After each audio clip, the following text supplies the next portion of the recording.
Welcome back, folks. Another week.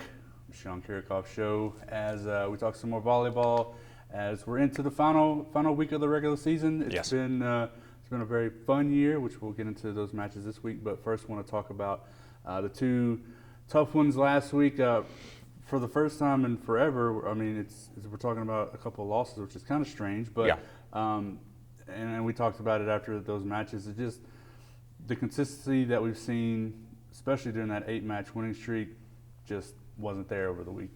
It wasn't. It was a rough weekend, and we didn't get a chance to, sit down and have our interview afterwards. So I don't know how heated I'll get, starting to remember all this stuff. Right. It was a tough weekend. Great match overall, and from a big picture standpoint against Sam Houston, I'm sure it was entertaining to watch. A lot of incredible defense, great rallies. But we had the opportunity there in the fourth to close it out and take the match on the road against a very good team and get a hold of second place, and we didn't do that, so that's very frustrating. Had some health issues over the weekend, and I hate that sounds kind of like an excuse, but because everyone deals with that at this point in the year. But we had some different lineups out there on Thursday and Saturday. With that said, we were still playing two good teams on the road and had chances to win it. And so it is frustrating that we didn't, make that happen. You mentioned different lineups and that things.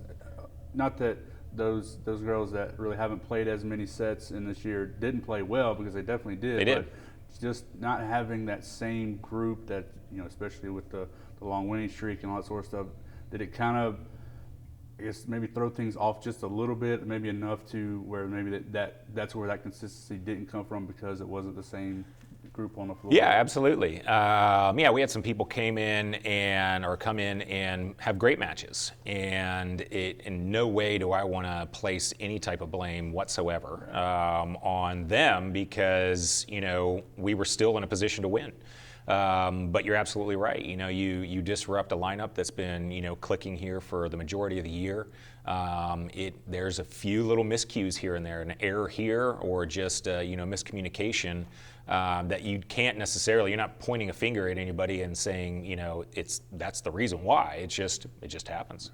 He's kind of one of those things where you kind of, like maybe even a basketball analogy, your group get used to the five on the floor and playing with them and knowing their tendencies and that sort of stuff, and then when you maybe even just one person moves out of that, it can throw things off a little bit. Right. All right, well, moving into real quick, and we talk about Hannah every week, but another record for her over the weekend. I can't remember, she got to 1,000 kills I think last week for her career, or this on week, Thursday. I don't remember, but she broke the single season record for kills on Saturday. Just talk about what that means, I guess, from your perspective, and maybe a little bit from her. We'll talk to her later in the week, but. Yeah, no, it's a great accomplishment. Very proud of her, and obviously we're gonna, keep extending that record.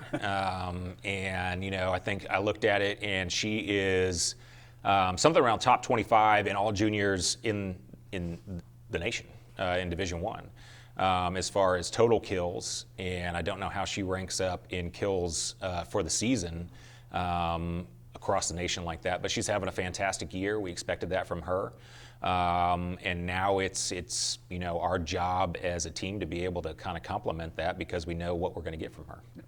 And another player that just came to my mind, because she's, especially this last week, had an incredible pair of matches. Megan Miller Libero, 31 digs against Sam, 27 against Houston Baptist, and she's, I think, top 5 now all time in digs. So she just had another incredible year as well. Yeah, Megan had a great weekend, and was just really consistent in serve receive, and made some fantastic plays defensively to keep things alive and to turn it into transition points for us. I mean, she really stepped up and had a good weekend against two tough opponents. Well, moving into this week, final 2 matches of the season, or final 2 regular season matches, I should say. Both of them at home here in Prather. Texas A&M-Corpus on Thursday, UIW to close out the year on Saturday. Those matches last week important for a lot of reasons. Yeah. This week, now probably even more important, because we have 3 teams with the exact same record at 10-4 coming into this final weekend. A lot of different scenarios where seedings will play out over the next those few days. So how do you kind of refocus the group, refocus and looking for that consistency that we've seen, to say, hey, we we really need these wins to put us in the best spot for the tournament. Yeah, I mean, we knew that, just the way that the conference schedule played out, that we had an incredibly tough, conference schedule as far as the teams that we played twice, and knew that we had a really hard opener, and we did fantastic the way we did that, those first 4 matches, and then knew it was going to be tough again here at the end. And then so for 3 matches in a row, we've been able to say that this is the most important match of the year. And that's again on Thursday. I mean, Corpus is on a roll of their own, playing really well, giving a lot of different looks, which is kind of unique for teams at this point in the year, especially if they're on a win streak. But it's important, and it is a battle for, to see if we can get back up in there for that argument for second or to maintain third. So it's a tough one here this Thursday, and it just kind of comes down to, being competitive athletes that want that challenge. So what have you seen from Corpus over the last few weeks? You said a lot of different looks that they presented, and so do you have kind of an idea what to expect Thursday? No, absolutely not. And it's hard to describe. And what I mean by that is that when you play some teams, there's some teams that we've played that are talented but aren't winning, and you don't know what lineup they're going to try next, and because they've got to keep trying different things to see what works. And so that you may scout for one group and then instantly see a different look out there on the court. Corpus is the exact opposite, in that they are winning, but they constantly, each set, seem to have a somewhat of a different lineup out there, and they kind of go in, they're running a 6-2, they like that because they have Green going around and playing in the front row and attacking and then setting in the back row. But if that doesn't work even for a moment, they'll go into a 5-1 with her, and then she's an offensive setter. And then they have a bunch of different, players on the bench that can cycle in through the middle or the outside, and it's just, there's a lot to digest this week for us going into Thursday because they have a lot of talented players, and exactly what combination of them you're going to see, I can't tell you. So it probably sounds like you're going to be leaning on the experience that we have on the floor to it comes down to us executing, what we want to do. And that's what we did when we went to Corpus and had that big win down there. We saw the same thing, but on a somewhat of a limited basis.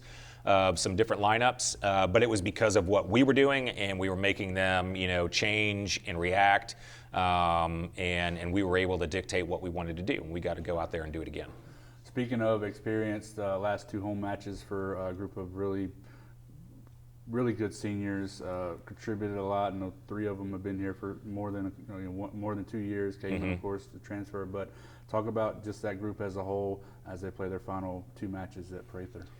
I mean, they've meant a ton to this program. I don't know which way to start. I mean, Courtney Seaton was already committed here when I got the job. She's had a fantastic career and has done a lot, and just, really was a stabilizing force for us in the middle for her entire time. We can always count on her to do some good things for us in the middle, whether it's defensively or offensively. Alexis has been a 6 rotation player for us on the outside from the moment that she got here, and has been essential to just kind of make things work, that glue kid to be able to provide offense, serve, receive, and defense. I mean, there's not a part of the game, we've talked about this, that she doesn't have a hand in and helps us to be successful. And then Megan, was really part of, the turnaround of this program as far as my time here, from 15 to 16, to where we became that ball control and defensive team that can stay in matches with anybody. And Megan was a huge part of that, and has been an amazing teammate and role model in her role her first 3 years, and then shifting over to the libero position this year, and then just taking it and running with it. And like we talked about, had a great weekend when it mattered the most here this last week. She's been great. And Cayman's come in and ran a fantastic offense, and has really made great impact on us to be able to expand what we can do offensively. And she's a gamer. She goes out there and finds ways to win and to spread out the offense, and it's fun to watch.